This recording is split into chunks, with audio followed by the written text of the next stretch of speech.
I know I could do it. All right, selector, run the track now. Man. How do you feel about that? Would it make you not freestyle? I hate that shit. Yeah, you don't see a country artist doing that shit. Yeah. You don't see an R&B artist doing that shit. It's the same as a comic because they say tell a joke. Tell a joke. Like, all right, man. bitch. Why the chicken cross the road, bitch? Like,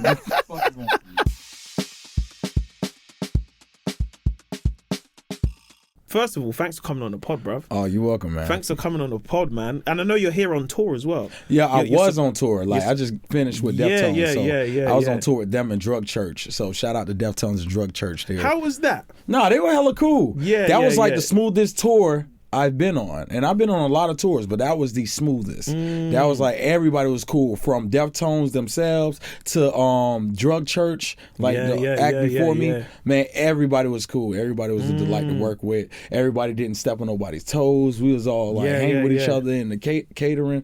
Nah, it was hella cool, man. So like when you're performing, like, because you don't describe yourself as a rapper, you describe yourself as an artist. I mean, listen, man, I do rap. Like, let me not separate the two, but I do describe myself as an artist because that's what I wanted to be growing up. I just didn't know it was going to end up being like this. You know what I'm saying? I always see myself as an artist first, and then rap just took me to a place where I can never be, but that's why I feel so passionate about it. I always describe myself as an artist because just like the way I look at the music, I don't look at it like music. I look at it like, okay, this is a piece that's going into the world. And being from Florida, how has that influenced your sound? I mean, you know, just stuff that's around and stuff that you hear from your brothers and your family and stuff like that. But growing up, like the local guys was like Iceberg, Ball Greasy, C-Ride, Dunk Riders, you know. And then, you know, you get your Tricks, your Trinas, you get your Rick Rosses, you get your Flow Riders, Pit Bulls.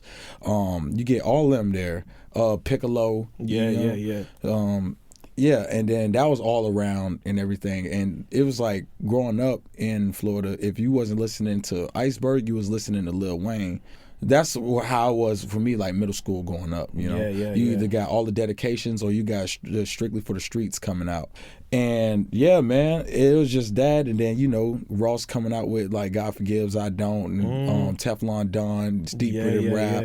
Like those albums, insane. And of course Trick, you know, Trick is always gonna be a legend, you know what I'm saying? Like, you know, in terms of the environment, because I've been to Florida twice, but then I guess for me I've been to like tourist Florida. Yeah, you've been to like South Beach and stuff, right? I went Orlando in it. So. Oh wait, no, that's not that bad. You know what I mean? Like, but how does that influence the sound? Because I remember going to Florida, I done a show there last year, and February it was hot.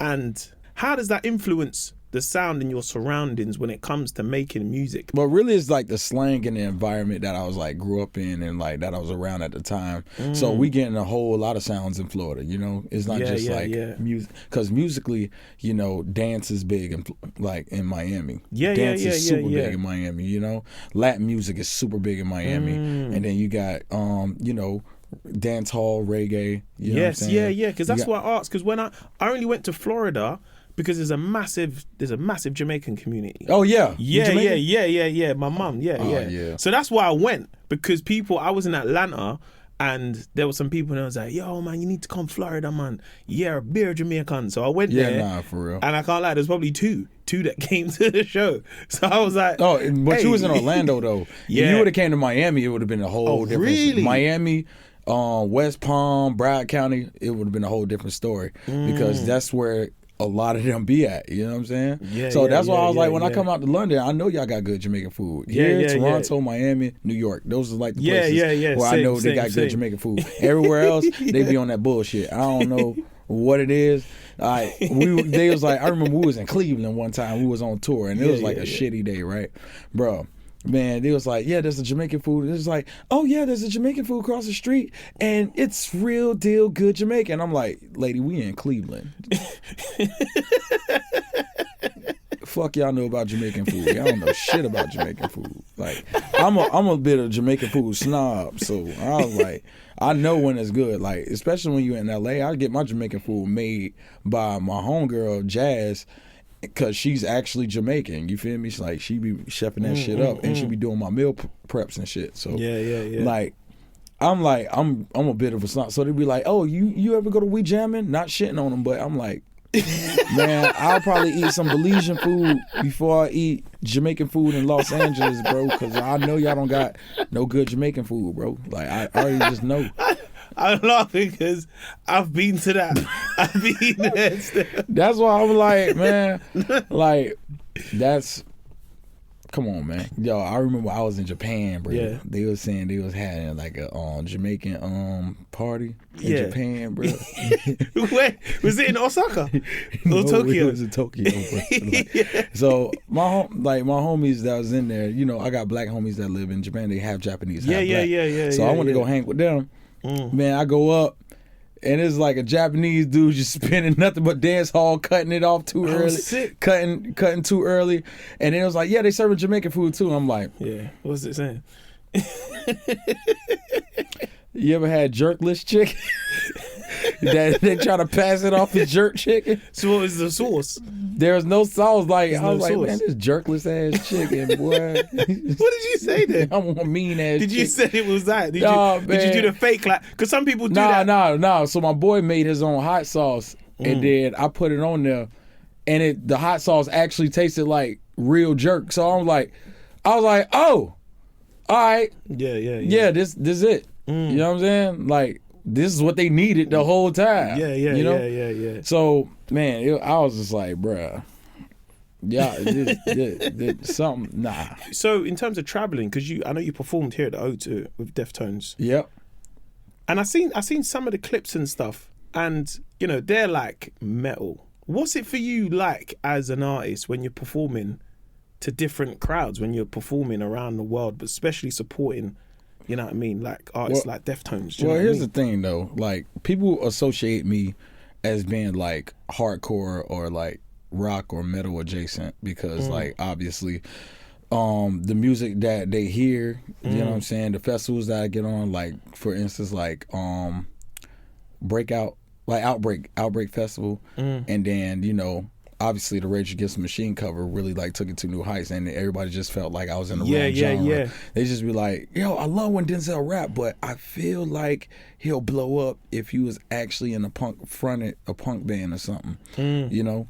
And I just be doing stage dives and stuff like this. Oh, man? for sure. Yeah. Man, if you look at my Instagram right now, man, I've seen it. Yeah. You like, jump and you do stage dives and all this stuff. I mean, yeah, not as much because a lady tried to sue me one time in Canada. Is it? Yeah, swear. What happened? So what? You jumped in and what? So what? No, she tried to sue me because her kid teeth got knocked out because somebody jumped off stage. Like, nah, let me tell you, some kid. Nah, wait, hold on, nah. Let me tell you the story.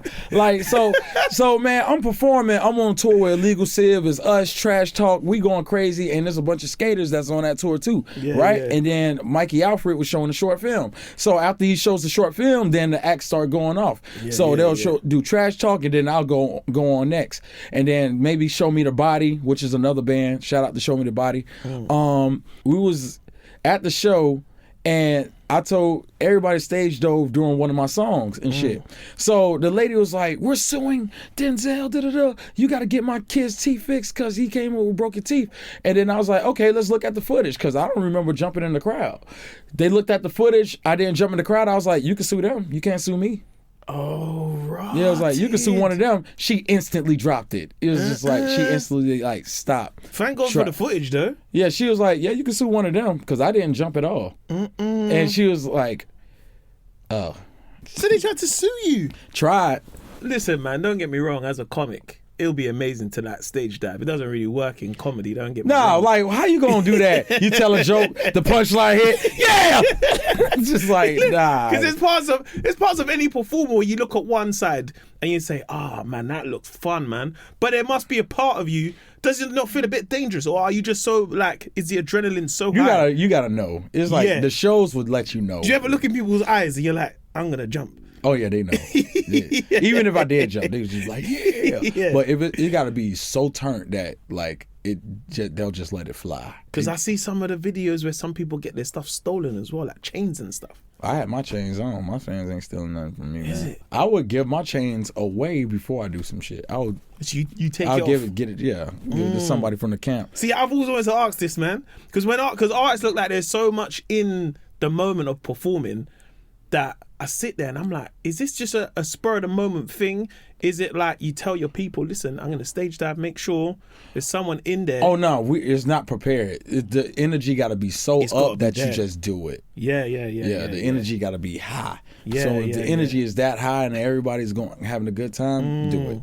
And speaking of energy, when you perform Ultimate, because I feel like that was like one of your kind of breakout hits in terms of when I feel like there's a way that artists can use social media, and social media can benefit artists, and people would use it on like memes and stuff like this. Yes, yeah. Yeah, when that was happening, it was like when Vine was popping. Yeah. So like Ultimate carried me for like damn near past 10 years, bro, and it still goes off to this day. Yeah. Like that song still goes off to this day.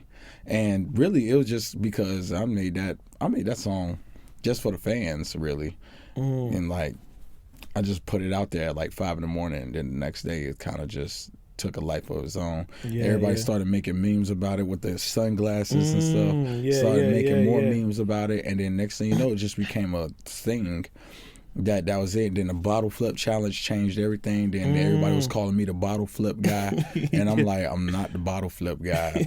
I can actually like rap. Yeah. Like people, you know what I'm saying? But that took a life of its own, and then it was like when a song is bigger than the artist, and then I didn't want that to happen, so I just kept working and kept doing what I do. Next thing you know, Clout Cobain happens, and now I'm like, I got 2 hits under my belt. Then Ricky happens, now I got 3. Then Glass Animals, now I got 4. Then Walking, I got 5. You know what I'm saying? And Walking just went platinum, and Clout Cobain went platinum before Ultimate did. So it was like, okay, not only am I not a one-hit wonder because of Ultimate, is because like, you know, not because of that, I got other singers that went off too, and on top of that, I went platinum more than once. You know, Nas was like, "Oh, you went platinum? Yeah, that's nice, but let me see you do the same thing twice." So I did the same thing twice.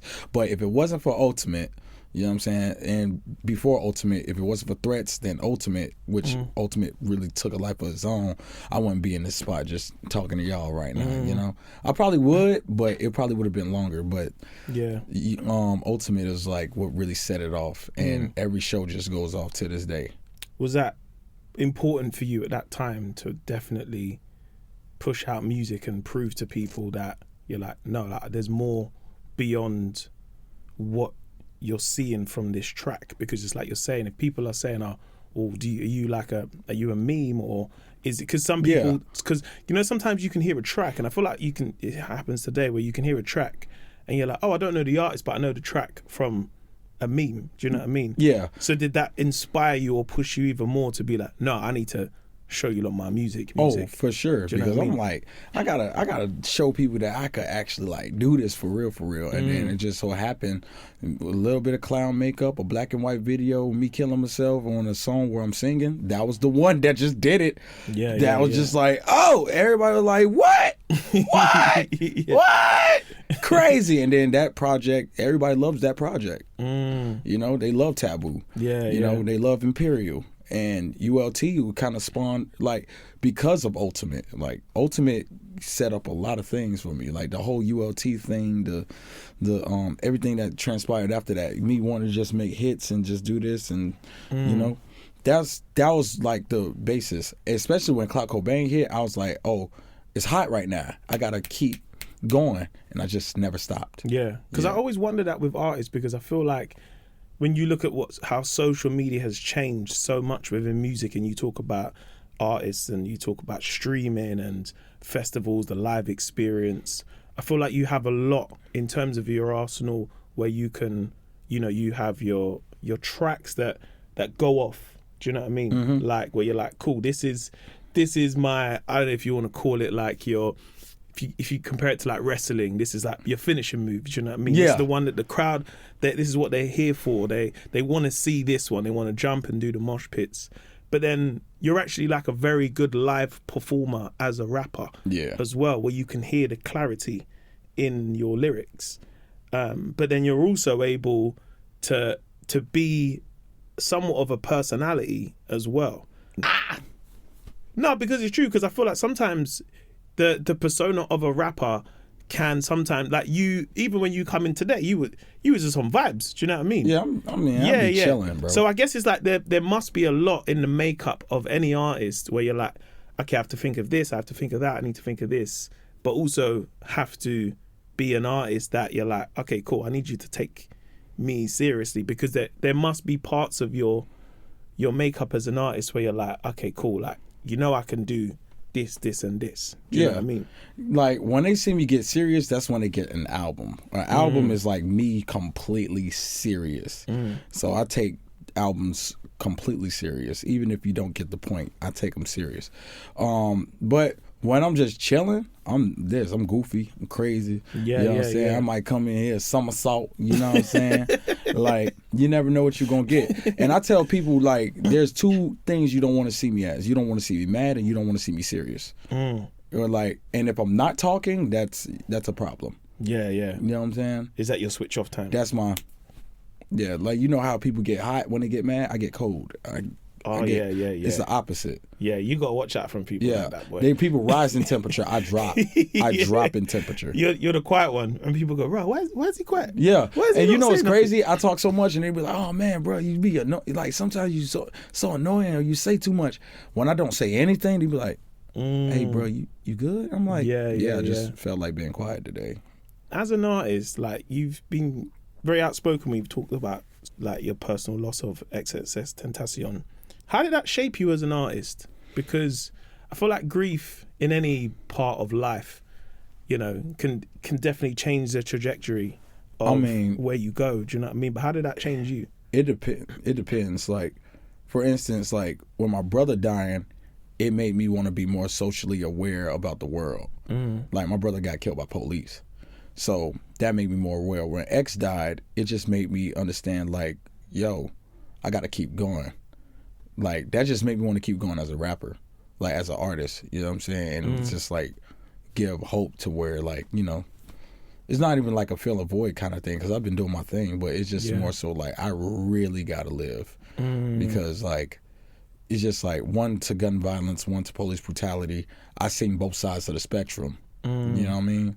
So it's just, like, with that kind of thing, it just made me want to be more of a force. Like, I gotta really survive. You know what I'm saying? It's like survival to me at this point. And you know, you get survivor's guilt, which is also what I deal with. But other than that, like, the way I deal with it is like therapy, writing. You know what I'm saying? Like, just stuff like that.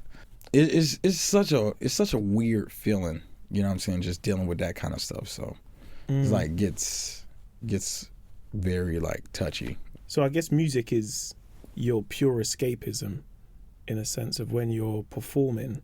Is that when you feel like the most free, or is it the process of writing and creating? Because for me as a comic, I probably enjoy the process of, before I get to do the tours and I'm doing my small shows that I call work in progress shows, because now I'm just like, I'm free, I can see where this goes. Because the real work for me would then start when I'm on stage, the lights, the camera, everyone's coming out. That's the person that they're going to get. That's the image that they're going to see. You know what I'm saying? When the lights and the camera on, I just turn it on. Boom, boom, boom. I go there, kill it, say what I need to say. And I turn into, when I'm on stage, I turn into a wrestler. Like, I turn into, like, I be thinking I'm like The Rock or Stone Cold when I'm on stage. Like, so I be like on the mic, like, this side make some noise, that side make some noise, what you looking at? He's like, you know what I'm saying? So I turn into a whole different person. And then when I'm off stage, the adrenaline be so up. But when it comes down, when I make the music itself, I try to get personal. I hate touching on subjects, but as I get older, I'm getting more comfortable. And I understand that in order to grow, you got to be uncomfortable. You know what I'm saying? And that's where a lot of this stems from. So it's like everything I said on Taboo, I reiterated and explained it on Melt. And now that I got Melt, and then everything else in between, that's like, okay, that's just to help you out so y'all not musicless. But then when you get that one serious album, it just releases like all the it just peels back another layer. You get it out. Yeah. You're just like, it's in the system, it's built up, and you're like, yeah, because there. you never know who is going to help at the end of the day. Like, and that's my therapy. You know what I'm saying? I never know who's going to help. Even when I talk about like my personal life and things I've been through traumatic wise, a lot of people come up to me like, that was brave, and I went through the same thing, and this, that, and the third. So I'm like, okay, this does help people. Yeah. You know? How do you find the UK? Because you hear a lot. Man, I've been coming here since 2014. Yeah. That was the first time I ever came to, like, you know, I always hear about Europe, but I never been there. You know what I'm saying? You know, you meet people to be like, yeah, I'm from this, that, and third, and this, that, and third. Like, but when I came over here the first time, it was tight. The first place I ever performed in the UK was at this place called Birthdays. Hey, that's in Dalston, isn't it? Yeah. Yeah, I remember that show. I did. Everyone used to, like, a lot of American acts would always perform in Dalston. I knew that because I used to hear how A$AP Rocky, when he used to come here, he would always go there. No, that was like the place they always had me at. So I went to Birthdays, and then I opened up for Schoolboy Q when he was here. Okay. Yeah. Yeah. That was a minute ago. That was 2014. How do you find it in the UK? Because I do hear these comparisons that people often say, and a lot of American artists say, that they prefer performing in, I wouldn't just say the UK, maybe Europe, as opposed to America. Is there any truth in that? There's a lot of truth in that. Because, you know, Americans, it was like, oh, yeah, we could see them because, like, they live in America. You know what I'm saying? Over here, it's more so like, oh, y'all over here? Y'all coming over here? Because you never know. Like, they may have a favorite artist, but they just don't tour. Or they may have a favorite artist, but he has priorities that he can't tour over here or can't go across any border because they got, you know, like F's on their report card, so they can never get in. I forget that in the States. Yeah, and you know, so when they come over here, it's like boom. One of my favorite places. I ain't gonna lie, this may sound controversial, but man, Russia. Really? Yeah. What's it like in Russia? Russia, insane. It was like crazy. St. Petersburg, Moscow. Every time we did a tour, and it was like, oh yeah, we got to go to Russia. We knew how them shows was gonna go. Is it? Those shows were chaotic and great. Like, so like in terms of, because I know you've done some of the festivals here as well, like in the UK, and I know you performed with the likes of like Fred again and stuff. Yeah. How do you find like UK music? Is there any UK acts that you want to work with that right you now enjoy working with? I want to keep working with Fred again. I want to be able to work with Jim Legacy because I heard his tape. His tape is really dope. Yeah, man. Who else I want to work with? I want to work with SD Kid because it just reminds me of the stuff I came up on. I met SD Kid at Clout Festival, I think in Poland. Yeah. Like a long time ago. And he was wearing a Missing Since Thursday shirt.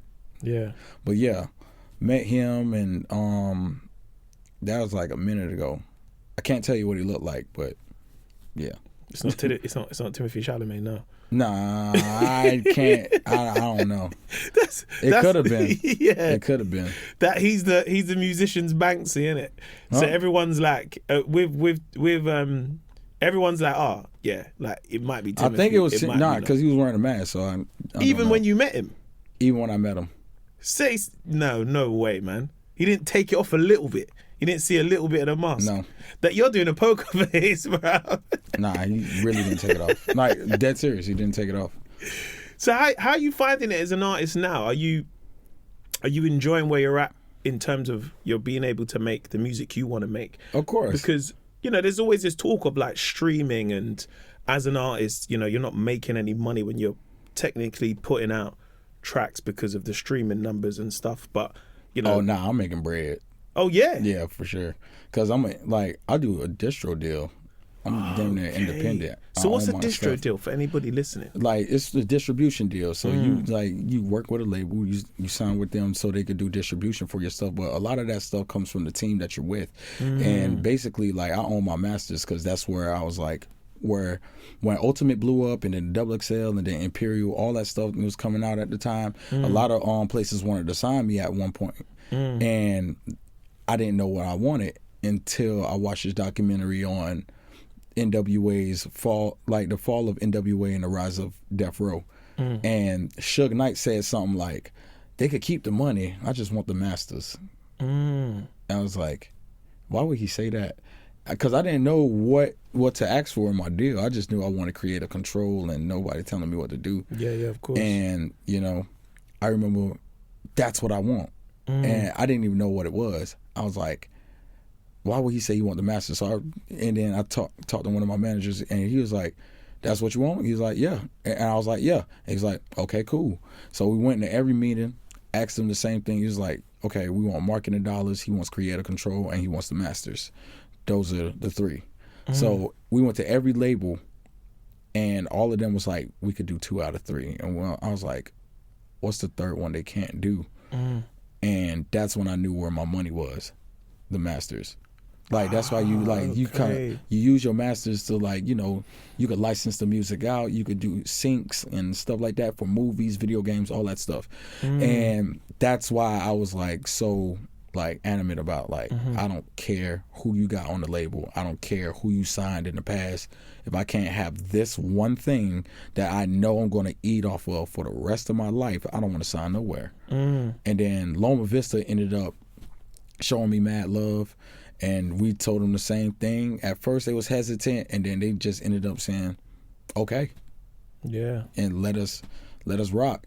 It was like, we do 3 albums, you know what I'm saying? He was like, 3 album deal, distro deal. Gave him 1 album, so I really only had 2 albums to do left after that, because we gave 1 album out for free called Imperial. So they took Imperial, we gave them 2 new tracks, they put that out, and then after that they was like, okay, we already got the 1 album out, so all you owe us is 2. So I did Taboo, which had Clark Cobain on it and a lot of my big songs. Like, we did that one, and then after that we did Zoo. And it didn't even take me that long to do Zoo. It took me like 6 months to do that one. And Ricky was on that one, and it was like, wait. Like, you know? So that's basically what happened. So are you in a place where when it comes to music, you know what you want to get out of it? Because I guess if you're in a place, because your XXL class is insane. Yeah. Like, that's almost 10 years ago now. Yeah, it actually is 10 years ago. And in that, did you sign the deal before? No.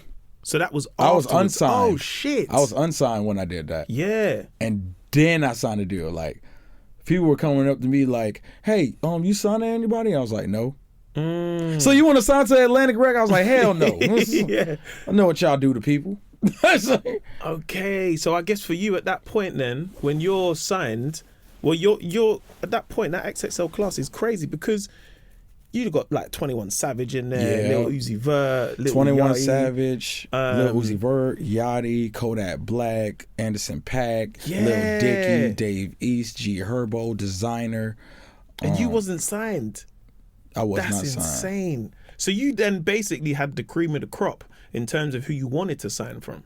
Yeah, I mean, in some ways. Realistically, there were labels, of course, I wanted to sign to. You know what I'm saying? But it was just like what made the most sense at the time. And Loma ended up understanding. Who was the label you wanted to sign to?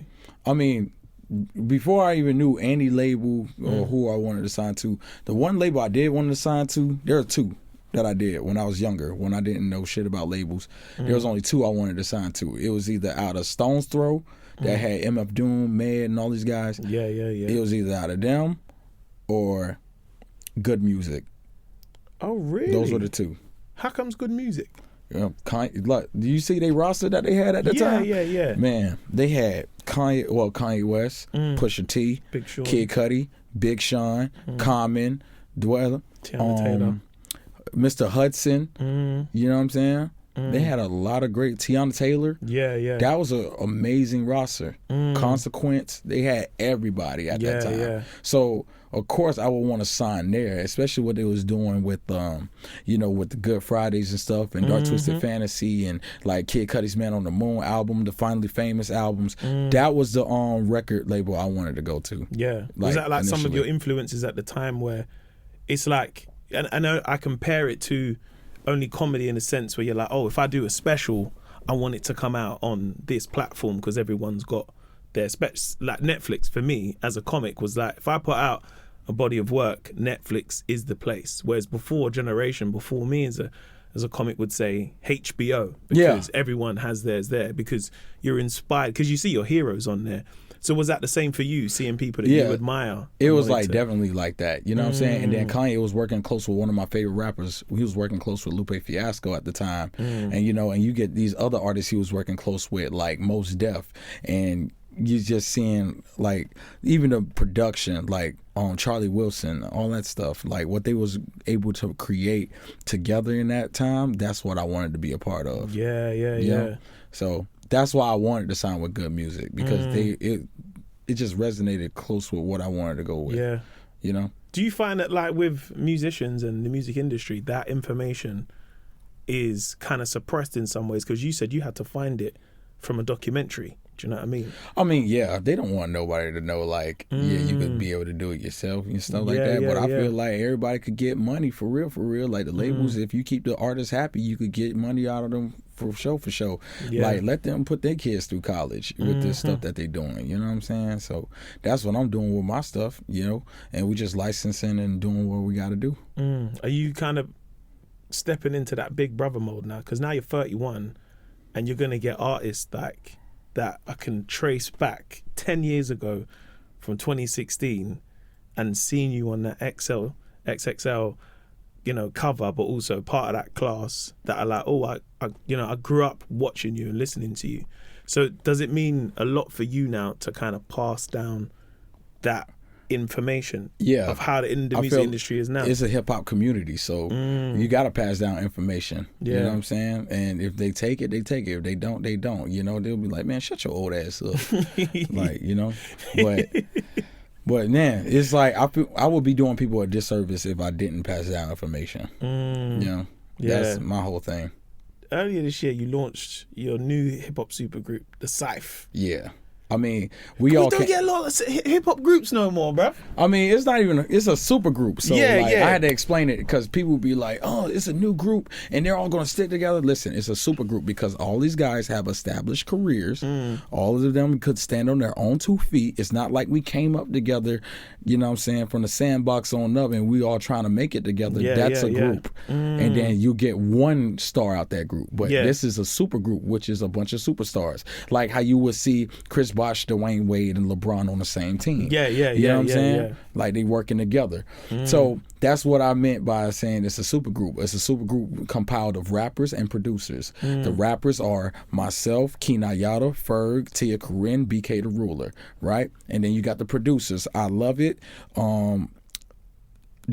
Beautiful Man from Working on Dying, Oogie Mane from Working on Dying, I Love Kimchi from Working on Dying, Swaggy Ono from Working on Dying, Benny X worked on a couple stuff too. So you get everybody compiled in this one super group. And then shoot, I get texts from people like, man, you know I'm part of the Scythe. Like one of the homies was like, man, I definitely want to be a part of the Scythe. Got the 03 Greedo, he hit me up. He was like, man, you know I'm Scythe material. What's up? Rugrat like, man, it was like, I know y'all need a white boy in the group. Like, and then what they call it, man? Lil Nar, he hit me up. He was like, yo, that Scythe shit hard, man. Whatever y'all need, boy, let me know. So a lot of people like seeing what's happening, and it's become that's like the community. And then a lot of that comes from like just stuff that I was like influenced by, which is all the super groups I was like mentioning before, like even Soulquarians, also like Soulquarians, One Day as Lion, those are super groups to me. It's Child Rebel Soldiers, which is Pharrell, Kanye West, and Lupe Fiasco, you know, and I just wanted to bring that element back to music because the hip hop community I just feel like it's so segregated. Like you got you rap like this, you over here with these rappers. You rap like this, you over here with these rappers. You rap like this, you over here with these rappers. We don't know where to place you, so we gonna put you over here in this little weird bubble, and that's what you are. That's that kind of alternative rap bubble. The rap game is segregated, but all in all, the base is still hip hop. It's just different forms of it. So it's a hip hop community at the end of the day. Who said that hip hop is just boom bap beats? It's not. You know what I'm saying? It's ever evolving. Like, you know what I mean? So long as the base is hip hop and there's a hip hop community, like, yeah, give criticism, yeah, say what you gotta say, so everybody could be sharper. But I feel like that will be done more if everybody in the community is working together, and we could tell them on the spot, like, yo, you got to go harder than that. That way we go, when it's put out into the world, that thing is like, oh, everybody's like, oh, I did not expect this, because that's the community aspect of it, and that's how I was approaching it. It's more like a one nation kind of thing. You know, I guess it's like power in numbers, because the more of you move together, the better it is for everyone. Yeah, for the labels, for the listener, for everybody. And it's hard to do, don't get me wrong, because you're dealing with a bunch of personalities. But at the same time, you're like, yo, it's about the message. It's about the goal. You know what I'm saying? So it's going to be pushed in that way, and if it takes a life of its own, that's what it does. But the main thing is sparking the brain for all these people to come together and do this. You got a new album coming out next week. Yeah. How you feeling about this, man? Man, I feel pretty good, man. We picked the best 8. So you know what I'm saying? Like, we picked the best 8 tracks. So we just gonna put it out there in the world and be like, this is what it's gonna sound like, this is what it is. You know what I'm saying? We get feedback from that, and we go into the next one. But before we go into the next one, I want everybody to like, if you wasn't familiar, now you're going to get familiar. And then, like, by the time you get the next one, it's just insane. Do you find a lot of pressure when it comes to releasing an album? Because I feel like with music, people can very much kind of hone in on the album. You get people that can listen to an album as soon as it's come out, and you get a review online straight away. And I feel like you've done music for well over 10 years now, so you've seen the change of, you know, where someone can bring out a song to maybe a mixtape to an album, whereas I feel like albums can be critiqued in an hour of them being released. How is that for you as an artist now? It's a little weird, but then again, you gotta think about back in the day, people were giving bad reviews to movies, and those movies are legendary to this day. You know, like, people didn't understand The Shining from Stanley Kubrick at that time, right? When that movie came out, they said it was garbage, they said it sucks. Now it's one of the greatest movies of all time. You know, so people don't understand or appreciate something when they get it in this form, because it's so new, or it's like it's such a far away concept that they wasn't even thinking about. Then they just group it in with everything else, but it's not like everything else. You know what I'm saying? And then the moment they go back to it, they be like, oh, I get what they were trying to do. Oh, I get it. Oh, this is great. You know what I'm saying? So people gonna judge first, and we're a very judgmental society, if not a vain one. You know what I'm saying? Because image is a thing too. Yeah, man. So that's like the whole thing. So it's kind of like weird when they try to judge things before it comes out, but as they stay with it, they're gonna be like, oh, they get it. Once they see the shows, oh, they really get it. Once they see the videos, and then they piece it all together from how the live aspect of it is. And I guess that's you bringing the album to the live experience, giving them the stuff that they want, which is like, I know you're going to want to hear this track. I have to play this because I just like this track. But also give a new listener who is maybe 16. Do you know what I mean? It's like coming to your show for the first time and watching you in a place where you're like, right, he might have stage left. I might get my teeth knocked out. Come on, you know man. what I mean? I mean, shoot, I didn't do it. It's like, I ain't do it. Before you leave, what do you want your legacy to be? What do you want to leave behind as an artist? Because I feel like you're such a well-rounded artist where you're able to kind of perform on tracks in different genres, where you still want to kind of you still believing in the collective of we grow as one. Do you know what I mean? So what does that look like for you in terms of a well-rounded artist, what you want to leave behind? Because you said that, you know, with like your brother passing and close artists to you passing, what is that? How does that start shaping what you want to do in the next 10 years? Like, what I want to leave behind, basically, what my legacy is that you got complete truth. I was 100% me, and that me being 100% myself and telling you exactly who I am, that's what I want to leave behind. I don't want to leave no stone unturned. I just want you to understand, like, I did this, and I did it in various ways so you could be inspired to be able to do what you got to do, you know? So I don't want people to be exactly like me. I want them to be better than me, to be honest, you know? Because that's the whole point. There's somebody that was on before me, and I took that mental up, and I wanted to push it further, and then somebody's just going to come after me, and then I want them to push what I was messaging further. You know what I'm saying? Yeah. And the only reason why I mentioned One Nation, because that was a vision that I never got to see, especially Pac, being that he was 25 when he passed, and that was supposed to be the last album he done. That's what I want to see before I go. I guess that's also for you as a musician, where you're putting out music, and each album you're probably putting out, you're like, oh, I need to put my all in this. Yeah, I mean, every album I mean? I do that. Every album I put my all into it. Your flow, you can spit fast. I feel like you on Grime. Oh yeah, they know.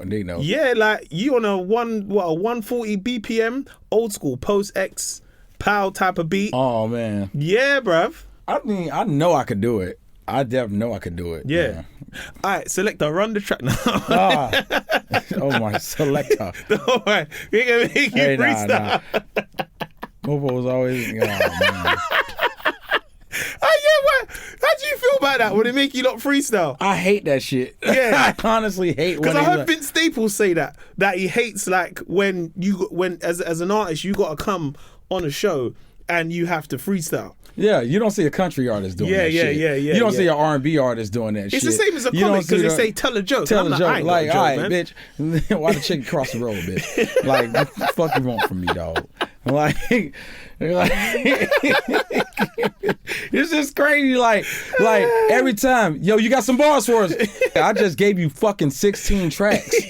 Yeah. Like, what you mean? If I got bars for you, play the album. The bars is right there. You want me to waste material? Fresh. Now I gotta think of more material because you want me to give you something for free? Fuck you. Give you these recycled ass bars. Like I'm a red rose white ceiling. Man. It must be so under pressure. Hey, yeah, come on, man. Run the beat. You're like, oh, come on, like, man. bro, I'm tired of this shit. But listen, Gucci Mane was like, I remember when Gucci Mane was like, Gucci, you got freestyle for us? He was like, it's gonna cost you like $20K. I was like, yeah. He was like, it's gonna gotta start charging, bruv. He started charging. Yeah, I was man. Like, shoot. Because if you do one, you got to do all of them, boy. Yeah, I'm like, nah. But nah, honestly, it's such a pleasure to have you on the pod, man. I'm a massive fan, and just to see like your trajectory. I was watching even like this morning. I was watching like your Tiny Desk, like, and I was like, oh, rah, because I feel like that's one of those moments where you watch an artist and you're like, the clarity, the live performance, performing with people on camera in the moment. I feel like you've got so many strings to your bow. Do you know what I mean? Yeah. So it's going to be so intriguing to see your next 10 years. Do you know what I mean? As an artist. So yeah, this, my friend, has been your beginning, middle, and end. Thank you very much. Thank you. Appreciate you, man. Hey, what's up? Thank you so much for listening to the podcast today. Now, a lot goes into making each episode. I know you hear my voice, but there's a team behind the scenes who help make it. And if you did enjoy it, I'd really, really appreciate it if you could show the love to them by giving us 5 stars. And if you also have the time, please leave us a review. It's always appreciated, and we love reading the comments. And of course, we want to keep making it better. Thank you for listening, and have a great day. Peace.